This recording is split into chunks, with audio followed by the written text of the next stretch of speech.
En el mundo de Bitcoin, los grandes cambios no llegan con trompetas, llegan en silencio, se disfrazan de datos, se camuflan en movimientos que parecen irrelevantes, hasta que un día, cuando ya es demasiado tarde, se muestran con toda su fuerza.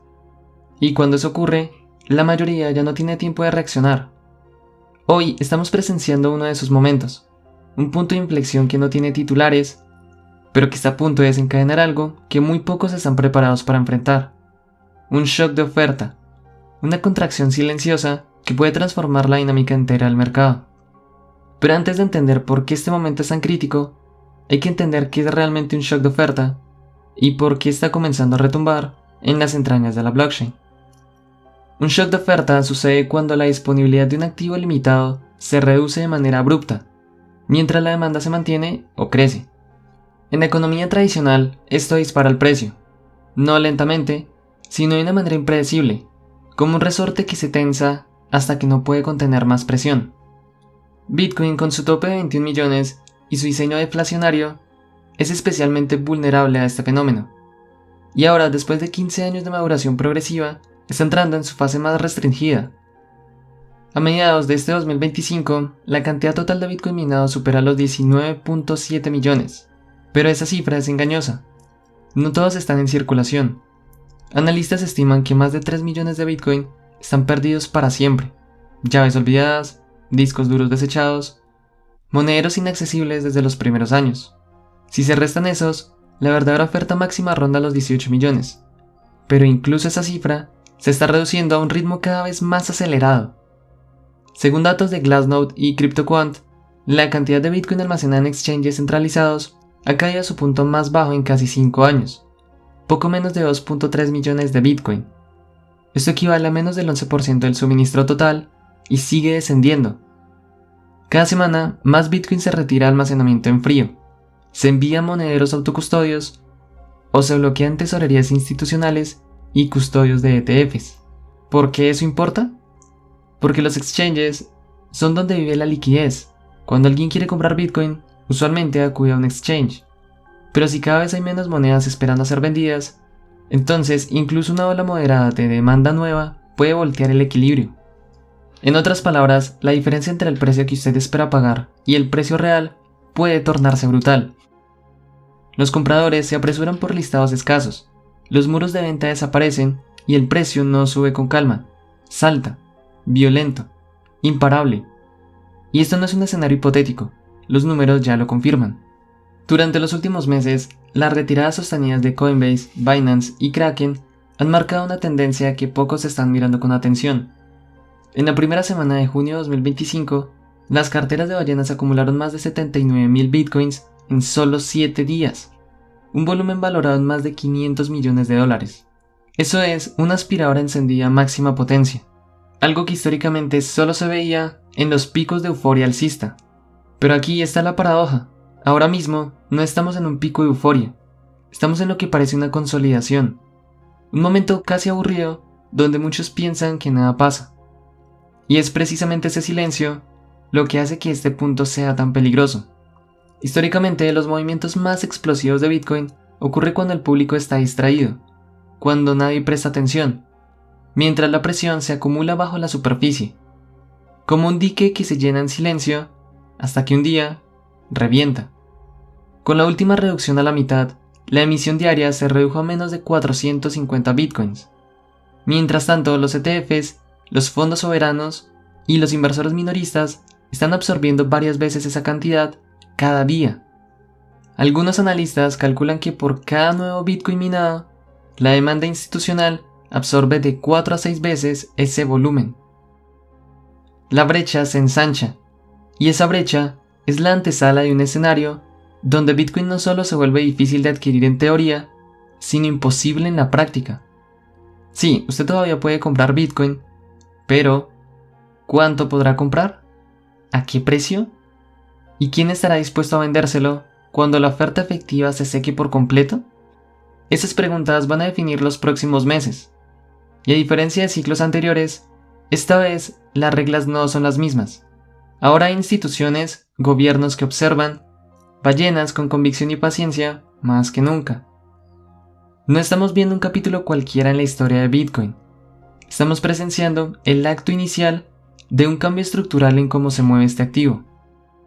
Los primeros signos ya están aquí: reservas de exchanges cayendo, acumulación acelerada de grandes jugadores, aumento del almacenamiento en frío y la demanda constante de los ETFs aprobados. Es como ver la marea retirarse. A simple vista, parece nada. Pero si ya lo ha visto antes, sabe perfectamente qué significa. Es la señal inequívoca de que una ola viene en camino.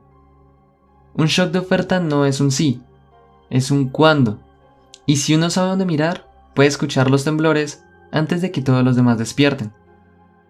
Sí, los primeros signos de un shock de oferta están escritos en los gráficos de precio y los balances de los exchanges. La segunda ola de evidencia vive más profundo, en la propia blockchain. La transparencia de Bitcoin es a la vez su mayor virtud y su vulnerabilidad. Cada transacción, cada movimiento, cada decisión tomada en la red queda registrada de forma pública, disponible para cualquiera que tenga las herramientas y el interés de interpretar las señales. Y las señales, en este momento, son imposibles de ignorar. Detrás de una superficie que aparenta calma, las ballenas se están moviendo, y no de manera tímida, sino con pasos amplios y seguros. La firma de análisis On-Chain Sentiment reportó un salto agresivo en la acumulación de entidades que poseen entre 10 y 10.000 Bitcoin. En solo 7 días, estas direcciones absorbieron más de 79.000 Bitcoin, equivalentes a más de 5.500 millones de dólares, al precio actual. Esto no es actividad minorista, no es coincidencia, es posicionamiento estratégico, planeado, ejecutado con precisión. Estas no son manos débiles buscando un rebote, son instituciones, tesorerías corporativas, individuos con redes de capital profundo y horizontes temporales de años, no de días. Pero hay un detalle aún más revelador. Según CryptoQuant, ha emergido un nuevo grupo de ballenas desde principios de 2025, carteras con más de 1.000 Bitcoin que no existían o estaban inactivas hace apenas unos meses. Entre marzo y principios de junio, este grupo sumó más de 600.000 Bitcoin a sus balances. Esto representa aproximadamente el 3% de todo el Bitcoin que existirá jamás. Y ocurrió en menos de 90 días. Para ponerlo en perspectiva, piensa en el halving de abril de 2024. Reducir la emisión diaria de 900 a 450 Bitcoin significa que al mes solo se producen alrededor de 13.000 Bitcoin nuevos. Y sin embargo, en una sola semana, las ballenas adquirieron 6 veces esa cantidad directamente del mercado. ¿De dónde salió? La respuesta es evidente: de los exchanges, de vendedores que se dieron ante correcciones de corto plazo. Y cuando esas monedas se mueven al almacenamiento en frío o a bóvedas multifirma, salen de la oferta líquida, quizás para siempre, o por lo menos durante muchos años. Otro indicador crítico es el ratio de reservas en exchanges. Este ratio mide el porcentaje de Bitcoin almacenado en exchanges en relación con el suministro circulante. En 2020 rondaba entre el 15 y el 18%. Hoy ha caído por debajo del 11%. Y algunas proyecciones sugieren que podría bajar a un solo dígito antes de que termine el año. Cuando eso suceda, el mercado spot se volverá extremadamente delgado. La formación de precios pasará a ser volátil en el extremo. Una sola orden de compra grande podría mover el precio varios puntos porcentuales. La compra por pánico puede disparar velas verticales. Mientras tanto, la oferta en manos de holders a largo plazo ha alcanzado un máximo histórico. Según Glassnode, más de 14.5 millones de Bitcoin no se han movido en 155 días o más. Eso es más del 73% del suministro circulante actual. Y estos holders no se inmutan ante titulares. Han visto colapsos, regulaciones, obituarios mediáticos. No venden, no se dejan sacudir. Su convicción silenciosa es parte de lo que hace que esta escasez latente sea tan severa. Lo más desconcertante de todo es el silencio que lo envuelve. No hay un bull run aparente, no hay un ciclo de noticias que exija atención, simplemente son pequeñas semanas que el sentimiento del mercado cambia, pero el precio se mantiene en rangos estrechos. La conversación en redes es casi indiferente a comparación de otros ciclos. Pero si se observa la blockchain, la imagen es nítida. La demanda sube, la oferta desaparece y el mercado aún no reacciona del todo. Ese desfase entre la percepción y la realidad es donde habita la oportunidad y también el riesgo, porque los mercados no descuentan fundamentos al instante, reaccionan a detonantes, a chispazos que hacen que la narrativa cambie de golpe. Hoy los datos gritan que un shock de oferta se está gestando, pero la mayoría sigue esperando a que el precio les confirme que algo cambió. Y cuando eso pase, será demasiado tarde. Así funciona Bitcoin, callado, sutil, y luego de repente, la blockchain deja migas de pan, rastros claros para quien quiere ver. Las retiradas lentas, las compras de grandes capitales, la liquidez que se evapora, todo está sucediendo frente a nuestros ojos. Estamos viendo los últimos capítulos de esta calma aparente. Y cuando pase la página, será demasiado rápido para muchos. Cada mercado que observa una desaparición silenciosa termina haciéndose la misma pregunta. ¿Quién se lo está llevando y que saben que otros no? En el caso de Bitcoin, las huellas no son difíciles de seguir, porque si se mira más allá del ruido superficial, aparece un patrón. Un rastro de acumulación que apunta directamente a algunas de las entidades más poderosas del planeta. Desde instituciones financieras con activos por billones hasta gobiernos regionales, desde tesorerías corporativas hasta fondos soberanos.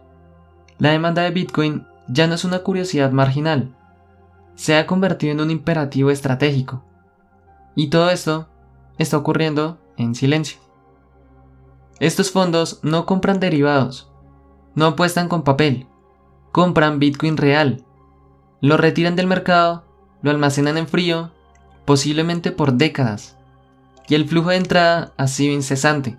Desde principios de 2024, los productos ETF han absorbido cientos de miles de Bitcoin, monedas que probablemente no volverán a circular. ¿Por qué es tan relevante? Porque las instituciones no piensan en horizonte de 3 meses, no buscan un 10% rápido, ven a Bitcoin como un seguro contra la degradación monetaria, un diversificador de portafolio, una reserva estratégica, y su escala les da el poder de mover mercados sin previo aviso. Un fondo de pensiones que decide asignar un 1% de sus activos puede absorber decenas de miles de Bitcoin en una sola decisión. Multiplique eso por todo un sector y el resultado se vuelve difícil de imaginar. Pero no es solo Wall Street, los gobiernos también empiezan a mover ficha. Algunos lo hacen en voz baja, otros de manera abierta. En Estados Unidos, estados como Texas y New Hampshire ya tienen legislación que les permite incluir Bitcoin en sus reservas estatales. En países con inflación crónica como Argentina, Turquía o Nigeria, Bitcoin ya no es visto como una apuesta especulativa, sino como un salvavidas. Estos no son teorías, son comportamientos estructurales que están alterando el flujo de la oferta. Luego están las tesorerías corporativas, empresas como MicroStrategy, o ahora llamada Strategy, que bajo el liderazgo de Michael Saylor se transformaron en prácticamente un ETF de Bitcoin disfrazado de compañía tecnológica. Desde 2020, MicroStrategy ha comprado mucho más de 200.000 Bitcoin y siguen acumulando sin pausa. Su ejemplo está siendo replicado por otras firmas que buscan refugio frente a la erosión de las monedas fiat. No podemos olvidar a los insiders de Silicon Valley, los fondos de cobertura y los capitalistas de riesgo nativos de cripto, que entienden a Bitcoin no solo como un activo, sino como la capa de infraestructura de un nuevo orden financiero. Ellos no publican comunicados, no tuitean cada compra, acumulan metódicamente a través de OTC desks, de bóvedas multisign, de estructuras que mantienen la oferta fuera del alcance del público. Mientras tanto, los inversores minoristas siguen distraídos. Muchos siguen heridos por las caídas de ciclos anteriores. Otros esperan en la orilla, esperando una señal clara de que el bull market ha vuelto. Y en esa espera, sin ruido ni hype, se está creando el escenario perfecto para que la acumulación silenciosa alcance una magnitud histórica. La motivación detrás de este fenómeno es la más antigua que existe: la escasez. Bitcoin no es como una acción que puede emitir más participaciones, ni como una moneda fiat que se imprime a voluntad. Con cada halving, el grifo se cierra un poco más. Con cada moneda perdida, la flotación se reduce. Bitcoin no es solo limitado, está desapareciendo. Y mientras tanto, el telón de fondo macroeconómico se oscurece. La deuda soberana alcanza niveles récord. Los bancos centrales luchan entre inflación y recesión. Las monedas fiat se evalúan de forma silenciosa. En ese contexto, cualquier activo que ofrezca escasez verificable, portabilidad global y resistencia a la censura se vuelve casi irresistible. Bitcoin no es perfecto, pero para muchos es la opción menos imperfecta, en un sistema que muestra grietas por todas partes. Así que la pregunta no es ¿quién está comprando Bitcoin? La verdadera pregunta es ¿quién no?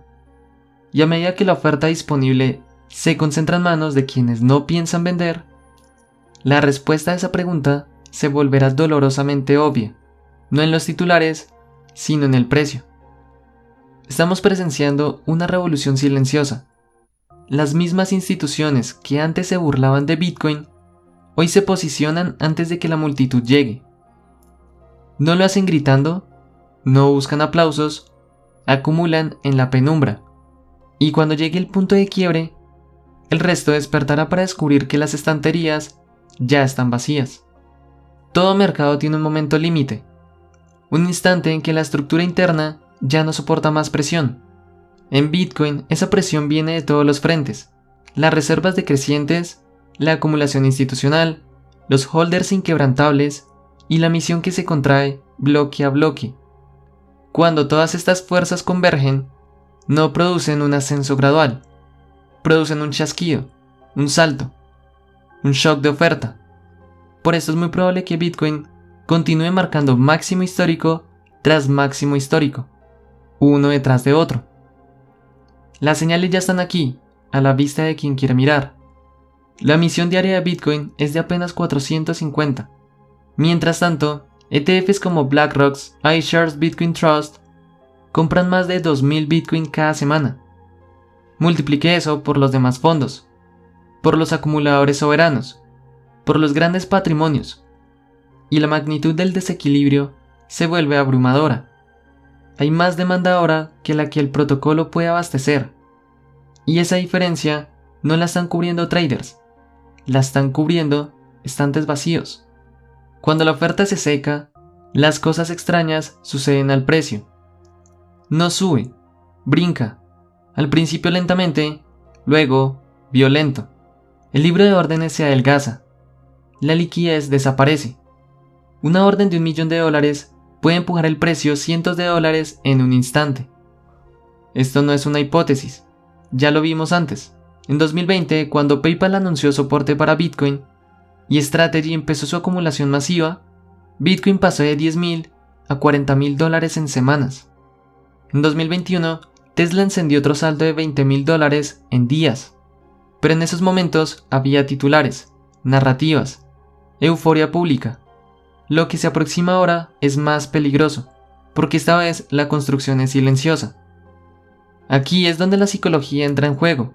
Cuando el mercado comprende que la oferta ya no está, o que casi nadie quiere venderla, todo cambia. La escasez se convierte en emoción. El FOMO deja de ser codicia y se convierte en instinto de supervivencia dentro de un sistema que se cierra. Es entonces cuando empieza la compra por pánico. Ese pánico no ocurre en un vacío, se alimenta del ciclo reflexivo.